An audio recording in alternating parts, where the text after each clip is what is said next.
नमस्कार दोस्तों, एक बार फिर से आप सभी का मैं बहुत बहुत स्वागत करता हूं। दोस्तों, आज का बजट आपने देखा होगा, जाहिर तौर पर आप मायूस हुई होगी क्योंकि ये सरकार अच्छे दिन का वादा करके सत्ता में आई थी और अच्छे दिन की उम्मीद में 15 साल निकल गए, लेकिन लोगों के दिन बुरे ही रहे। इस बीच दोस्तों, बजट को लेकर मायावती जी ने तीखी प्रतिक्रिया दी है।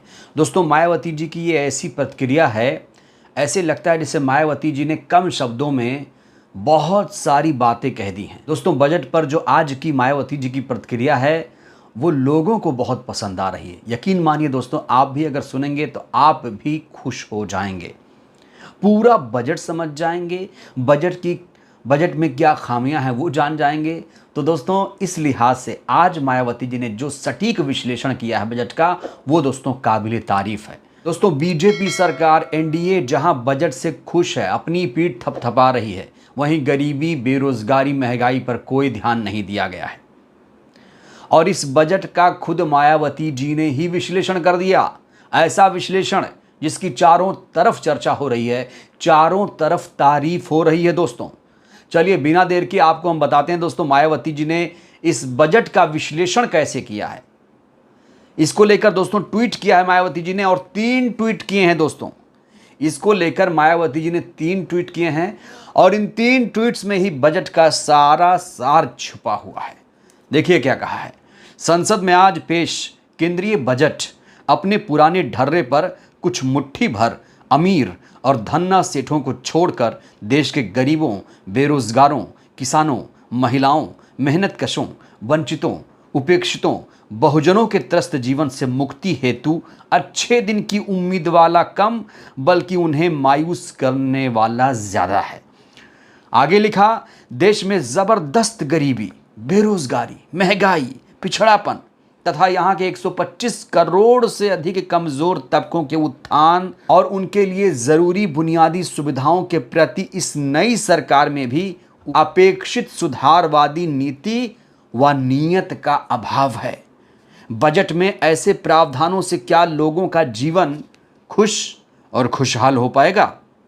देश का विकास और लोगों का उत्थान आंकड़ों के भूल भुलैया वाला ना हो, बल्कि लोगों को त्रस्त जीवन से मुक्ति के लिए रोजगार के अवसर, जेब में खर्च के लिए पैसे, आमदनी जैसी बुनियादी तरक्की सभी को मिलकर महसूस भी हो।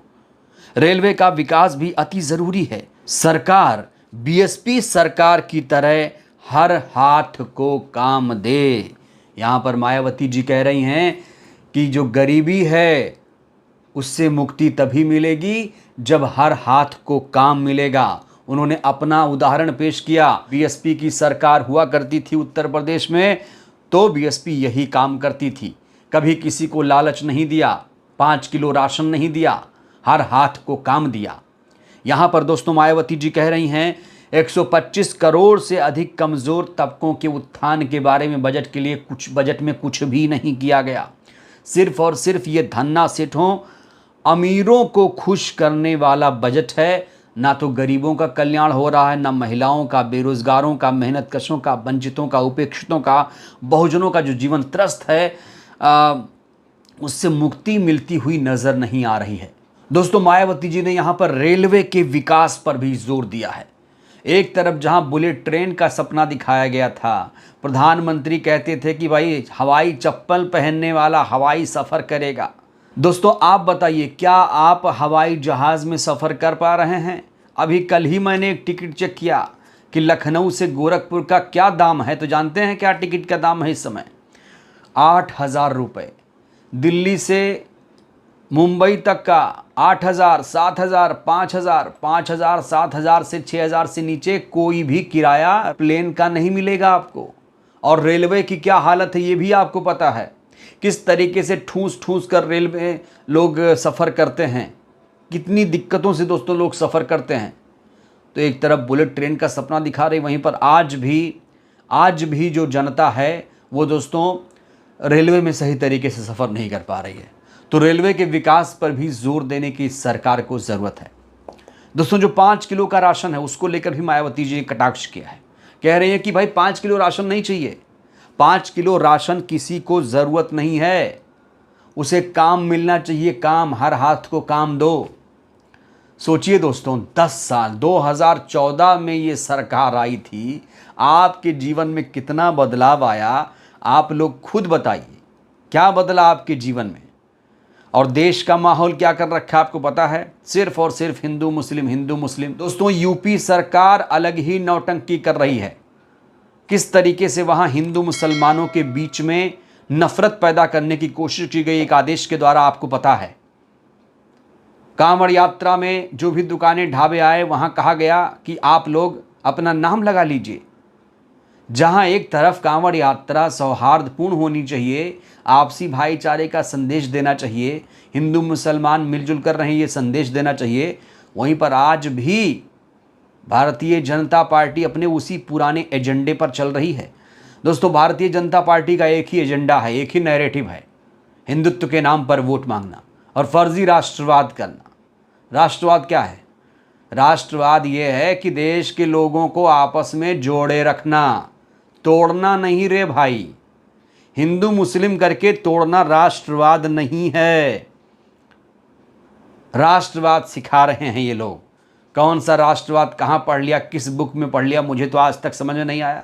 मैंने भी राष्ट्रवाद की परिभाषा पढ़ी है विश्व इतिहास में, ऐसा तो कहीं नहीं मिला मुझे कि हिंदू मुस्लिम कर दो राष्ट्रवादी बन जाओ, मुसलमानों को गाली देकर आप बहुत बड़े राष्ट्रवादी बन जाओ, राष्ट्रभक्त बन जाओ। बीजेपी ने देशभक्ति का ठेका ले रखा है क्या? अगर ये सरकार अच्छी होती तो महंगाई कम होती, अगर ये सरकार अच्छी होती तो बेरोजगारी नहीं होती, अगर ये सरकार अच्छी होती तो देश में हिंदू मुसलमान नहीं होता, मंदिर मस्जिद के नाम पर वोट नहीं मांगे जाते। तो दोस्तों, जो ये बजट है उसको लेकर हर कोई अपनी अपनी प्रतिक्रिया दे रहा है, लेकिन मायावती जी ने दोस्तों कम शब्दों में जो प्रतिक्रिया दी है वो काबिले तारीफ है। किसी को कुछ भी जानने की जरूरत नहीं है, उसे बस मायावती जी का ये ट्वीट देखना है। आज का ट्वीट दोस्तों बहुत महत्वपूर्ण है मायावती जी का, और मायावती जी दोस्तों इस समय कितनी ज़्यादा एक्टिव हैं ये भी मुझे आपको बताने की ज़रूरत नहीं है। ख़ास तौर से सोशल मीडिया में वो लगातार एक्टिव हैं, हर मुद्दे पर अपनी राय दे रही हैं, बेबाकी से बोल रही हैं, बिना डरे बेखौफ होकर मायावती जी भारतीय जनता पार्टी पर दोस्तों वो हमलावर हैं। चाहे अग्निवीर का मामला हो या फिर सरकारी कर्मचारियों के संघ में, आरएसएस संघ की शाखा में जाने का मामला हो, या फिर यूपी सरकार का नफरती फरमान हो, हर मुद्दे पर बेबाकी से मायावती जी ने राय रखी है। और ये जो त्वरित प्रतिक्रिया आई है दोस्तों, ये बहुत शानदार विश्लेषण है मायावती जी का। बजट पर इससे ज़्यादा शानदार विश्लेषण आपको कहीं पे नहीं मिलेगा। तो दोस्तों, जो लोग मायावती जी की अक्सर आलोचना कर रहे थे कि मायावती जी घर से नहीं निकलती हैं, अब तो कुछ नहीं बोलती हैं, उन्होंने बेड़ा गर्क कर दिया, पार्टी का नुकसान कर दिया, कुछ नहीं हो पाएगा, ये दरअसल दोस्तों भारतीय जनता पार्टी के एजेंट हैं सब। और जो लोग ऐसी बातें कर रहे हैं वो सिर्फ और सिर्फ बीएसपी का नुकसान करना चाहते हैं और कुछ नहीं। बीएसपी अच्छा करेगी तो उसे बताएंगे नहीं, थोड़ा सा गलत हो जाएगा उसे दोस्तों चीख चीख कर बताया जाएगा कि भैया बसपा तो सबसे गलत कर रही है, सबसे बुरी पार्टी है। तो दोस्तों, बसपा के खिलाफ बहुत सारे नैरेटिव चल रहे हैं, लेकिन बीएसपी में बहुत सारा अच्छा भी हो रहा है। मायावती जी का ये ट्वीट जिस तरीके से आया, इस तरीके से शायद ही दोस्तों कोई मीडिया वाला पेश करेगा। इस पे तो मुझे लगता है कि चर्चा होनी चाहिए, हल्ला बोल होना चाहिए, तकरार क्या दंगल होना चाहिए कि मायावती जी का ये ट्वीट शानदार है। इसे क्या बोल पाएंगे मीडिया वाले जो एंकर हैं तमाम तथाकथित? आखिर मीडिया इस पर चर्चा क्यों नहीं कर रहा है? मायावती जी सक्रियता पर मीडिया चर्चा कब करेगा? बहरहाल दोस्तों, इस वीडियो में फिलहाल के लिए बस इतना ही। बजट को लेकर आप लोग क्या सोचते हैं? मायावती जी का ये विश्लेषण कैसा लगा? अपनी प्रतिक्रिया आप लोग भी दीजिए। बहुत बहुत धन्यवाद, शुक्रिया।